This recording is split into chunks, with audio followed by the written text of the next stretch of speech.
All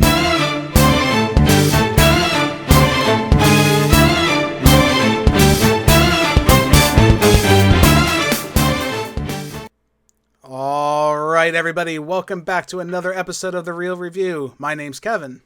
And I'm John. And we are The Real Movie Guys. On today's episode, we will be reviewing Uncut Gems, starring Adam Sandler. Uncut Gems is the story about Howard Ratner, a New York jeweler and gambling addict who obtains a rare uncut Ethiopian gem, and he thinks he finally hits it big when a high-profile basketball player shows obsessive interest in purchasing the gem. However, Howard's gambling debts and inability to stop searching for the next big score may just see him lose everything. So, John, the first thing I want to talk about with this movie is Adam Sandler is in it. That's right. Interesting. I will say, before we even get into anything with the movie, this movie is, without a doubt, the Adam Sandler show. This whole entire movie is the Adam Sandler show. My biggest praise I can give this movie is Adam Sandler. All right, now, we're used to Adam Sandler being in some pretty, good. And I like Adam Sandler's original stuff. Don't get me wrong. I think he's been in a rut lately with a lot of his comedy. Maybe that's putting it generously. As far as his dramatic performances, you had some dramedy like Punch Drunk Love, Spanglish, where I don't know if he ever hit the dramatic mark for me as far as an actor showing his chops. This movie, he has it. He nails this character. The way he plays this character, I forget. I don't want to say I forget it's Adam Sandler because I think it plays a part of it with me in this movie. But damn, he's good. Well, yeah, but Adam Sandler's also got that just look of the Adam Sandler character and how he plays. Right. But I really think that he plays a very good role in this movie. Yes. Where it's almost fitting for him. Yes. And before we continue, as always, spoilers will follow in this review. So if that's something you would like to avoid, we do recommend pausing the video, checking out the movie, then coming back to hang out with us. Or if you don't care, good to have you here. Back to that, though. This is like Adam Sandler on steroids. Like he's raw. He's gritty. He's just a horrible human being. And you know what? I would say he's completely unlikable.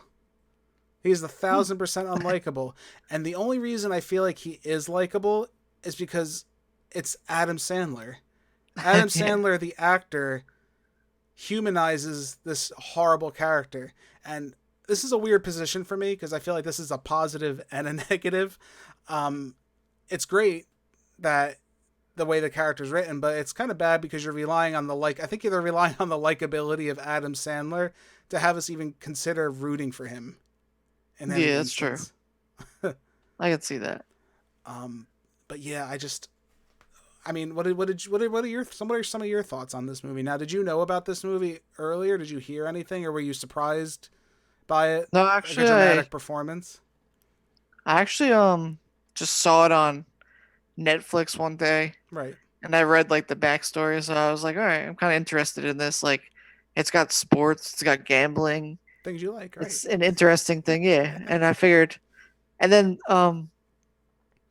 watching it through, I just felt like it kind of kept your attention throughout, and some of the people that are in the movie are actually decent actor, actually are good actors in this movie. The one guy, he's the one guy that he goes to give him the money for the games coming up. Right. That guy's Mike Francesa. Okay. He does a sports radio talk show. See, and he's I didn't know that. That's awesome. Cool. Okay. He's a huge name in the sports industry.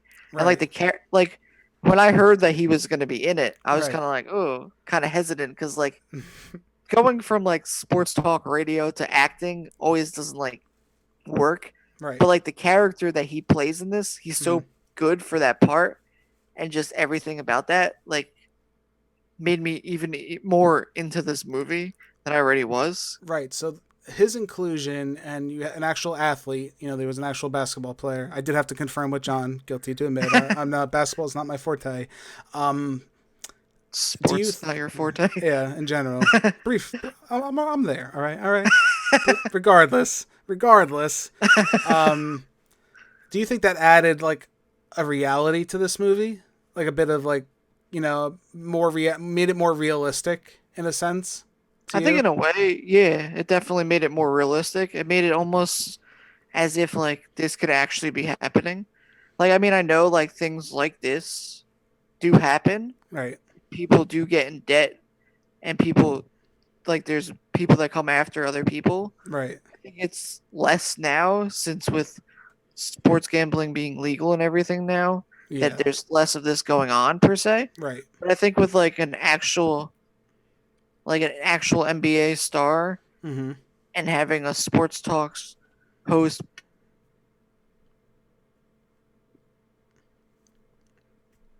I feel like it Mm-hmm. helps it out a lot. It Right. makes it seem more realistic than probably there's whole stuff that we don't see, you know? Gotcha, gotcha. No, I think there's definitely some interesting things to that. One negative I'll get into, and I'll go back to some more of the positives. I think in some ways they included The Weeknd, who's like a rapper slash, I guess more like R&B rap, I would say, artist. I felt like he was just like a random inclusion in this movie, like that whole scene. So I could see some of the realistic names taking me out of it, but because I personally didn't know them, I wouldn't say it affected me as much. Like that was the only one I really recognized, See as the far as an actual person. and see, I Uh, didn't even know, I didn't even know about the weekend. and I just he's I actually thought that they were like a made up group or no, something like he's real that. actually, and I just thought that was kind of funny, and it took me out of it a little bit, but we'll get into that later. So you brought in the whole gambling aspect of this movie. I would think the whole like premise of this is showing how bad Adam Sandler's character. He's so deep into gambling and he can't stop. Well, yeah, No he's so matter what, deep. he can't. No matter what, even when he wins, he can't stop because it's the Well, that's next what. big thing. And it's interesting that that's the premise because I feel like the movie almost matches that as far as the pacing, where I feel like it hits everything that you know in gambling, right? It conveys the highs of gambling, the lows of gambling, then the anxiety to follow, and then that high again where you're going to win, and then you lose everything, and then you're anxious, and then, oh, I got the next big score. And it keeps conveying that process over and over, almost like a roller coaster. Um, I think that was really great as far as this movie. Like there were a lot of like peaks and valleys for me as far as Yeah. how I experienced it. Well, yeah, and I agree. Like they also show you like how so many people become like in debt so easily Mm-hmm. because they'll go down, say, $1,000 or something, and they'll be like, "Well, it's okay. I'll just put this money down now, and Right. I'll recoup. I'll get it back real easily." Right. And then you see it's a slow, slippery slope Right. where then eventually you're down to where there's literally no possible way that you're going to be able to get back to even Right. or getting money back. So it's Mm-hmm. a lot harder for you to even come this close. And then you go down that road and you're like, all right, well, Mm-hmm. now you start giving away houses and cars.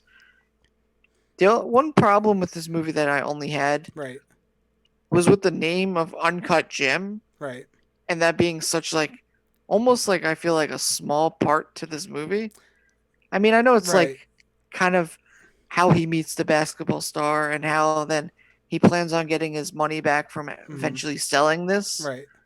But he doesn't make as much as he thinks he's going to make on this. Yeah. And to me, it seems like a almost like maybe an unnecessary part to this movie where they could have done something different with it. We'll get into that. We'll catch on to the plot because there are some things I do want to talk about. Next thing I really want to talk about is the use of overlapping dialogue. You don't really see this too much in movies, I feel like, and I think it adds like a weird raw realistic setting to the movie where everyone's talking over one another. I don't know how much you noticed that. Whenever someone's talking, there's always someone yelling in the background or someone talking over that person. It's not like where you're reading a script and you're conversing with lines. It's just unfiltered. I feel like everyone's just talking, and I could see that how that can annoy some people. A lot of people, I could almost picture them saying, oh, well, it's just being loud and obnoxious. But I don't think so. I think the movie's aiming for something raw and uncut. You know what I mean? Like if it wants to feel as realistic as possible, and people don't wait for the next person to talk, like me and you are doing right now, or they talk over them, like I usually do to you. That's usually how people do it. Yeah, that's true. Definitely. We don't wait for the next person. You know what I mean? And I thought that was kind of interesting. So I really like that. The next thing, it would be the soundtrack. I have a love hate with this soundtrack. I think the use of a synthesizer soundtrack is great. It's very homage to like those 70s, early 80s kind of movies. I really do like that. My issue with that is, unlike the dialogue, I think the volume was a little too high on some of the soundtrack. It just washed out everything that was going on unnecessarily. Almost out of place at times, when I think the dialogue and the characters can carry the scene better. Yeah. But like I said, it hurts a little bit. It gives you a little bit of a headache. I wouldn't lie to you. I'd lie to you if I said I didn't walk out with a little bit of a headache after watching this movie, because it's a loud movie in general. It's just, everything's loud. I don't think there was any quiet scene in this movie. Yeah, that's true. Again, I don't know how I'm torn on that. I think it's more of a negative, the soundtrack. I do like it. I can appreciate it, but I think it holds a few things back.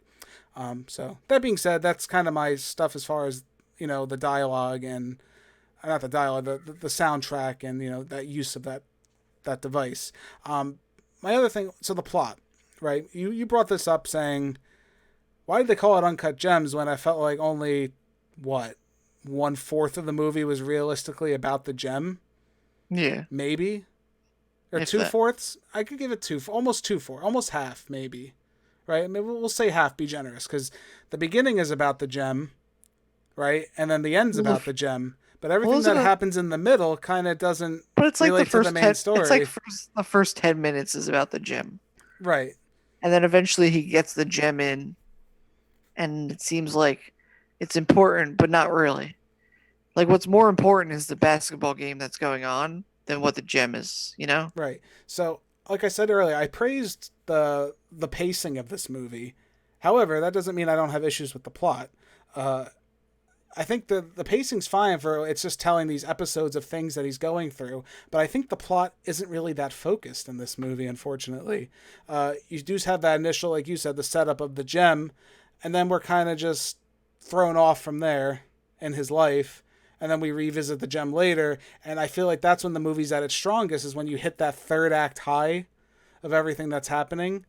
That's when this movie's is at its strongest, is during that scene, dealing with him giving his ring in to get the other ring for, the basketball player. And, when we're delving more into that story, that was the more interesting story that was being told. Some of the things surrounding that, the side piece girlfriend, didn't really care for. The family, Hanukkah, I believe that they're celebrating, wasn't why his marital issues. I mean, it's showing how I guess they're trying to represent how gambling's destroying his life. Would I call that plot character development? I don't know. I feel like it was just kind of all over the place. It just wasn't that strong for me. Yeah, I could see that. And I wanted it to be, because again, I do like the story. I like the story of the gem. The idea he got this gem from Ethiopia. He thinks it's worth millions of dollars. If it gets appraised, it's appraised super low, and now he's going to lose all his money, and he owes money to these other people, the mob, essentially, debt collectors, and he's not going to get everything back, and then he's finally going to get the money, then he's like, I can actually gamble this money now. I want to take another risk. I can appreciate that escalation, but because of that middle area there, I feel like we lose focus of what this movie's supposed to be about, almost. Yeah, well, I also think it puts in perspective of things are only worth what people are willing to pay for it too. Right. So if somebody's not, so you can think something's worth $1 million. Right. But if people are only going to pay $200,000 for it, is it really still worth $1 million? Right. Well, I think the whole premise is, when gambling, eventually you're going to lose. And actually, I think, in just, personal experience, I think you're going to lose more than you're going to win. And you're going to win big sometimes, but you're going to lose. And if you can't stop, that's a big problem. And that's something this movie definitely explores as far as a theme. Well, also what they say is that even the best gamblers in the world right. only wins 65% of the time. Yeah. So if you take that into consideration, Mm-hmm. that's so close to 50%, and they're just going over even at 50%. Right. So it's a very hard thing to live a life on. Right. No, I think that's definitely a theme, and they explore that well. Uh, Again, I think it needed to be more focused overall. I also That's think what I would say. one scene that happens like at the end after when she's going to cash in, like when she's going to place the money on the ticket Sandler's for the girlfriend, right? Right. yes, and they're in the they're at the sports book, Mm-hmm. but this sports book seems very empty and very oddly suspicious For a high profile game, right? for a huge game that's going on where you know that people are putting a lot of money on this game no matter what. Yeah. But there only seems to be like her, some dude that's trying to help her explain things to her, which then also seems weird, like her going, yeah, I have a lot of money on this game, Mm-hmm. but I don't know anything about basketball. Right. And then the creepy old dude that comes around like, hey, you should meet me at my room. Yeah. I'm sure that happens a lot to pretty ladies, though. I'm not gonna lie. I'm sure that happens way too much. Yeah, but then they don't actually go to the people's room. Well, Like, it's odd because we praise it for its realism, and there are some things that are not as real as they probably are, as they should be. That being said, last thing I want to get into, another negative for me, and I feel like they're just, I don't know if it's just the directors, what they're trying to get at. I think it tries too hard to be artsy. It's pushing it too hard. The opening zoom in when they find the Ethiopian gem. Beginning of the movie, you do this zoom in that zooms into a colonoscopy, and it's just like, okay, you're just trying to be artsy for the fun of it, I guess. Like trying to be, oh, look how creative we are with our zoom ins and outs, and then at the end, which I'll talk about too. Sandler does die. He gets killed at the end, and they zoom into the bullet hole, and that zooms into the cosmic of the universe and explodes out into the area. It's just, well, what are you doing that for? That was just odd. It didn't fit anything else. You didn't try to do that any other point of your movie. You're just trying to be artsy. I feel like yeah, it was just silly. It was just really silly. I'm like, this doesn't match anything that you just did. I don't know what you're trying to do here. see, I didn't think anything about that. I thought it was just like kind of randomly placed in, and I was Yeah. like, I didn't consider it like them trying to be artsy. I just kind of considered it like, whatever, you threw something in here that's Right. doesn't make much sense, but Right. whatever, I So guess. that would be my thing. That was just strange, and I don't know Oh why yeah, they needed to do that. Last thing I want to talk about is the ending. So the ending, I thought it subverted my expectation. I don't know if it did to you. I could see there was some foreshadowing that Sandler was going to die at the end of this movie. There was definitely some hints at it, like when they did find the initial, Ethiopian gem. The guy was dying and stuff like that. So they kind of foreshadowed that something was going to happen to him. uh-huh. And then he gets the clean bill of health, like, oh, you're fine, this, you're fine, Howard, and you don't have colon cancer, and oh, great, I'm gonna live forever, I'm gonna be like, so they tried to foreshadow it, I think, but at the end, he wins the big game. He finally wins the biggest score of his career. He has the mob guys and I think it's his brother-in-law are trapped in the box where they let you into the pawn shop or the jewelry shop, and when they let them in, they just shoot him in the head. Movie's pretty much over. They rob him, take everything. He's dead at Well, that point. also those guys didn't seem as believable to me Yeah, as I like could see mob that. guys per se. Well, we could say they're the modern mob guys. We'll say they're modern mob, but maybe not like the old, I listen to you, sweetheart. I'm gonna put a bowl in your head. Yeah, I don't think they're those kind of guys. They're probably more modern. But that being said, what did you think of the ending? Did you like that ending? Do you feel like I it thought was it was a earned? good I thought it was a good cap off to like the whole movie. I No pun felt like intended. Cap to the head. I felt like it was a good way to end it. Just in a way like that everybody throughout the movie could be satisfied. Like he kind of got what was coming to him in Yeah. a way, but then like he still hit it big. So like, Well, it's interesting. oh, They're saying that the cycle. I feel like what they're trying to say in this movie is that the cycle can never end. When you're this deep into something, that the cycle can never end, and there's only one way to end that, and that's by dying. dying, killing you. And then with him dying, that fixes everything essentially. You know, his debts are settled. His wife, who's played by Idina Menzel, Miss Princess Elsa from Disney, just so you know, throwing that out there. Really weird. John didn't know about it. I had to tell him about it. So he's all Mr. Sports Guy. He didn't know who that was. That being said, I just think, you know, she got what she needed because she wanted to be away from him. She was done with him. There's nothing he could say to fix everything. You know, I guess they're just trying to show a finality to this lifestyle is just going to end badly, no matter what happens. And I think that's good. Like I said, it subverted my expectations. I'm like, oh, maybe because he was so unlikable throughout the whole movie. I was like, all right, well, maybe they're going to give him that win. Yeah. And I'll be like, because again, I'm kind of cheering for him. I'm kind of cheering maybe more for Adam Sandler than I am the character to get a win. And then they just shoot him in the head. And it was really just like, wow, that was okay. You know, Well, that was great. like, It was a good surprise, I would say. well, like they say with like a lot of gamblers too, it's all good when you're winning. It's once you start losing, that's when people start saying, well, now there's a problem, you know? Yeah. No. But as long as you're winning, people are like, oh, okay, that's cool. Like you're winning money now. Right. But then once you start getting a problem, then it goes downhill from there. Right. So, well, we're at the end of this video, so we're getting to the score part. I'm going to give Uncut Gems a B-. The reason I'm giving it a B- is, again, Adam Sandler. This is Adam Sandler's movie. No matter what you say, how you look at it, if you hate it, even if you absolutely hate this movie, Adam Sandler acts his butt off in this movie. Literally, he's actually naked in this movie. But that besides the point. That was your favorite scene, I know. No. Besides that, he steals the show. I think some of the weaknesses do show, though. I know these directors aren't that seasoned, so I think that shows maybe in some of their future titles we'll see a more firm direction on the plot. You know, just keeping, you know, not just filling space, more continuing a storyline, and also maybe more making the character a little more likable. I think they leaned a little too hard on just Sandler himself being the likable person that he is.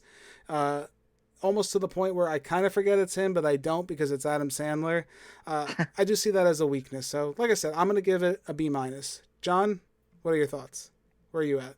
Actually, going to give it a solid B. I'm Okay. a little bit over you. Okay. But I feel like the same things that you're saying are good. Right. And I just felt like all together, the movie was very well done. Mm-hmm. And a good like look into like these directors with this being like their first main movie. Right. I'm looking forward to see maybe what they have to do, what they're going to do next too. Right. No, I mean, like I said, the sky's the limit for these guys. So it's great to see. I think this is a success. I think this is a great notch in Adam Sandler's belt, you know, as far as what he's been in. If you ever really want to say he can't act or he just does those stupid funny movies, I'd point him to this movie. I'd say, no, this guy, he has something, you know. It's fun to see the guy from SNL in, you know, Happy Gilmore and Billy Madison really does have range. He's not just that guy, you know, he actually can act, and you can see that in this movie, which is great. It's great. It's good for everyone. Everybody wins. Yeah. Everybody wins. This is how I win. And there's memes. Oh my God, there's memes on this movie. But like I said, John, where can the people find us at home? You can find us on YouTube at TheReelMovieGuys. Like our video if you liked it, and also you can comment. You could also subscribe to our channel. That would be greatly appreciated. You can also find us on Twitter at TheReelMovieGuy, and you can also find us on many different platforms for podcasting. Indeed, for your listening pleasure, we are also available in podcast form at iTunes, Spotify, Anchor, Google Podcast, Breaker, Radio Public, and Pocket Casts. Be sure to give us a listen at any of those fine places. If you already are right now, we do greatly appreciate it. Just search Real Movie Guys and we'll pop right up. Like I said, I'd like to thank all of you guys for joining us for this episode of The Real Review. My name's Kevin. This guy over here is John. We are The Real Movie Guys. Real guys, real movies, real thoughts. We'll catch you next time. See ya!